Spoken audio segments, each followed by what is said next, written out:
मानव जन्म की महत्ता, भिक्षुक के रूप में परब्रह्म, महिला भक्त बाईजाबाई, श्री साईं बाबा जहाँ शयन करते थे और खुशहाल चंद पर प्रेम। मानव जन्म की महत्ता।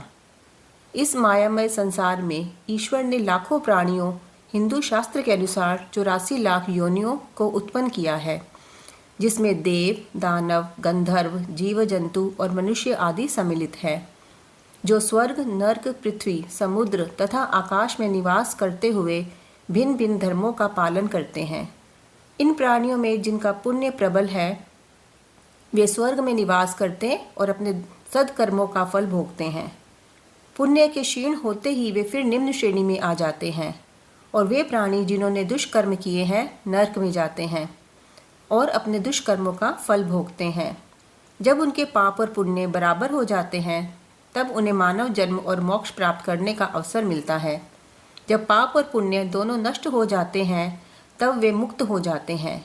अपने कर्म तथा प्रारब्ध के अनुसार ही आत्माएं जन्म लेती या काया प्रवेश करती है।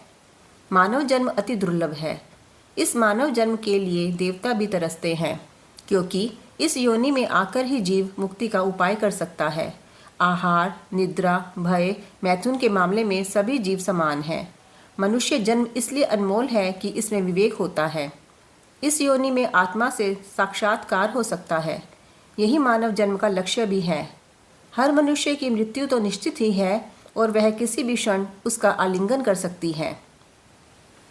ऐसी ही धारणा कर पूर्ण लगन और उत्सुकतापूर्वक अपने ध्येय में निरत रहना चाहिए तथा सफलता प्राप्ति के लिए किसी योग्य संत या सद्गुरु के चरणों की शरण में जाना चाहिए। श्री साईं बाबा इसी प्रकार के एक संत या सद्गुरु थे। यद्यपि वे दिखावे के लिए फकीर का अभिनय करते थे, परंतु वे सदैव आत्मलीन रहते थे। वे समस्त प्राणियों से प्रेम करते और उनमें भगवत दर्शन का अनुभव करते थे।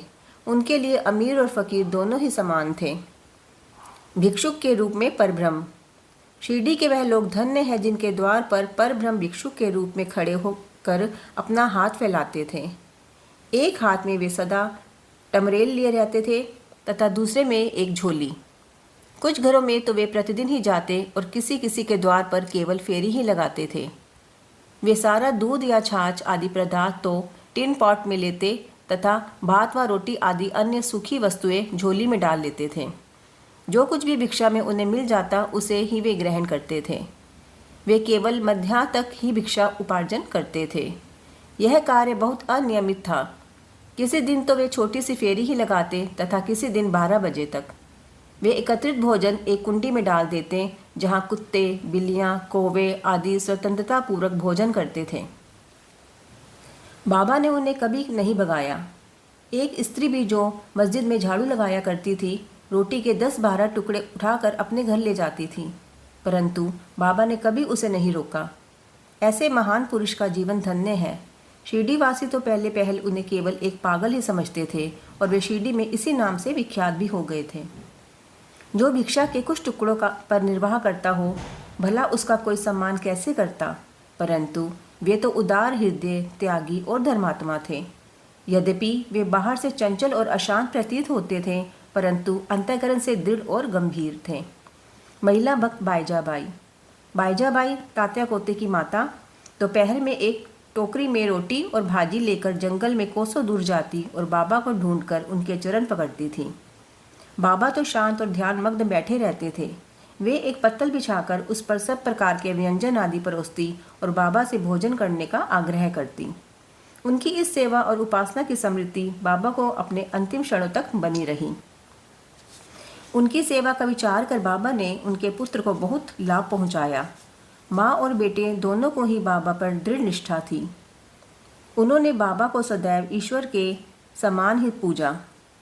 बाबा उनसे कभी कभी कहते थे कि फकीरी ही सच्ची अमीरी है। इसका कोई अंत नहीं जिसे अमीरी के नाम से पुकारा जाता है, वह शीघ्र ही लुप्त हो जाने वाली है। कुछ वर्षों के बाद बाबा ने जंगल में विचरण करना त्याग दिया। वे गांव में ही रहते और मस्जिद में ही भोजन करते। श्री साईं बाबा जहाँ शयन करते थे।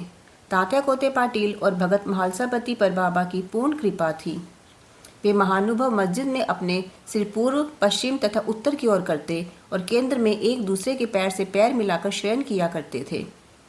बिस्तर में लेटे लेटे ही वे आधी रात तक प्रेम पूर्वक वार्तालाप और इधर उधर की चर्चाएं किया करते थे। यदि किसी को भी निद्रा आने लगती तो दूसरा उसे जगा देता था। यदि तात्या खराटे लेते तो बाबा शीघ्र ही उठकर हिलाते और सिर पकड़कर जोर से दबाते थे। यदि कहीं मालसापति हुए तो उन्हें भी अपनी ओर खींचते और पैरों पर धक्का देकर पीठ थपथपाते थे। इस प्रकार तात्या ने 14 वर्षों तक अपने माता पिता को घर पर ही छोड़कर बाबा के प्रेमवश मस्जिद में निवास किया। पिता की मृत्यु के बाद तात्या पर घर बार की जिम्मेदारी आ पड़ी, इसलिए वे अपने घर जाकर रहने लगे। खुशाल चंद पर प्रेम। शिरडी के गणपत तात्या पोते पर बाबा की विशेष कृपा थी। वे रहाता के मारवाड़ी सेठ श्री चंद्रभान को भी बहुत प्यार करते थे। सेठ का देहांत होने के बाद बाबा उसके भतीजे खुशाल चंद को भी अधिक प्रेम करते थे। वे उनके कल्याण की दिन रात चिंता किया करते थे। कभी बैलगाड़ी में तो कभी तांगे में वे अपने अंतरंग मित्रों के साथ रहाता जाया करते थे। खुशाल चंद बाबा को उनके घर ले जाते और कोमल आसन पर बिठाकर सुस्वादु भोजन कराते और आनंद तथा प्रसन्न चित्त से कुछ देर तक वार्तालाप किया करते थे। फिर बाबा सबको आनंदित कर और आशीर्वाद देकर शिरडी लौट आते थे। शिरडी दक्षिण में रहाता और उत्तर में नीम गांव के मध्य में है। बाबा अपने जीवन काल में कभी भी इन सीमाओं के पार नहीं गए। उन्होंने कभी रेलगाड़ी भी नहीं देखी, ना कभी उसमें यात्रा की। फिर भी उन्हें सब गाड़ियों के आवागमन का समय ठीक ठीक ज्ञात रहता था। जो भक्तगण बाबा से लौटने की अनुमति मांगते और आदेशानुकूल चलते, वे कुशलतापूर्वक घर पहुंच जाते थे। ओम साई राम।